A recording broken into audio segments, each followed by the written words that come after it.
Hello everyone, welcome back. Let's begin with the new question. The question says 10 balls are marked with digits 0 to 9. If 4 balls are selected with replacement, what is the probability that none is marked with 0? काफी easy question है, so without wasting any time, let's quickly begin with the solution.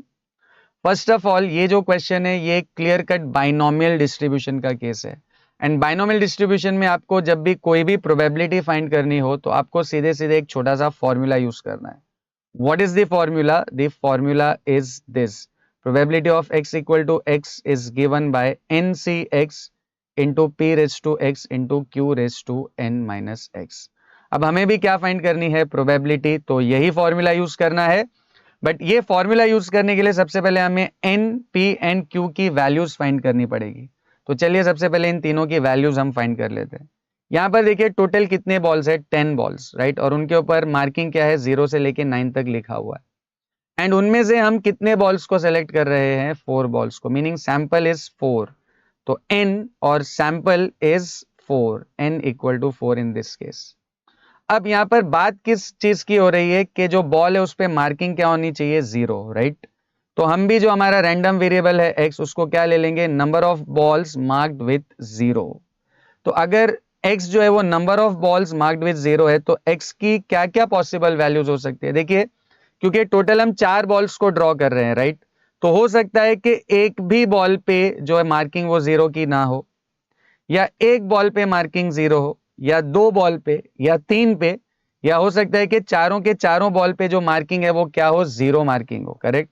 तो अगर हम lot में से 4 balls को select करें one by one तो हो सकता है कि एक भी बॉल पर मार्क 0 ना हो, या एक बॉल पर मार्क 0 हो, या 2 पे मार्किंग 0 हो, या 3 पे मार्क 0 हो, या मैक्सिमम चारों के चारों बॉल पे मार्क क्या हो सकता है?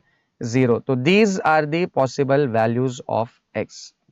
अब देखिए नेक्स्ट हमें क्या फाइंड करनी है? p की वैल्यू. p क्या होती है? Probability of success. और यहां पर हमारे लिए सक्सेस क्या है? 0 मार्किंग के बॉल का मिलना, करेक्ट. तो what is p? Probability of getting a ball with marking 0. अब देखिए टोटल कितने बॉल्स हैं? 10 बॉल्स. बट 0 मार्क वाला तो एक ही बॉल होगा, करेक्ट. तो किसी बॉल पे 0 लिखा है, किसी पे 1 लिखा है, किसी पे 2, 3, 4, 5, 6, 7, 8, 9. हमको 0 मार्किंग वाला बॉल चाहिए जो एक ही है. और टोटल बॉल्स कितने हैं? 10.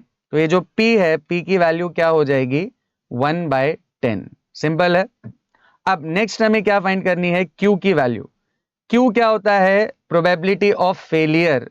तो q आपको हमेशा कैसे मिलेगा? 1 माइनस p से, राइट. तो q की वैल्यू क्या हो जाएगी? 1 minus p is 1/10. So 1 minus 1/10 and if you cross multiply this q की फाइनल वैल्यू आ जाएगी 9/10. तो n की वैल्यू 4 है, p की वैल्यू 1/10 है और q की वैल्यू क्या है? 9/10. अब हमें क्या फाइंड करनी है? Probability that none is marked with 0.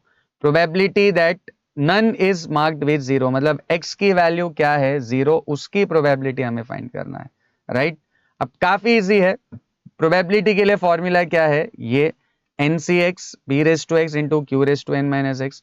n कितना है? 4. और x की वैल्यू क्या है? 0. सो ये हो जाएगा 4c0.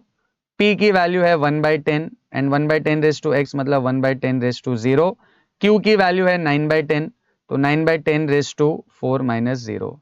नाउ 4c0 क्या होता है? 1 होता है. Anything raise to 0 is also 1. और ये आपका क्या बन जाएगा? 9/10 का फोर्थ पावर. 4 minus 0 is 4. अब 9 का फोर्थ पावर और 10 का फोर्थ पावर अगर आप फाइंड करें तो ये हो जाएगा 6561/10,000. And if you multiply 1 into 1 into 6561 तो ये टोटल आपकी वैल्यू क्या बन जाएगी? 6561/10,000 which is 0.6561. I hope this is clear to all of you. See you in the next video.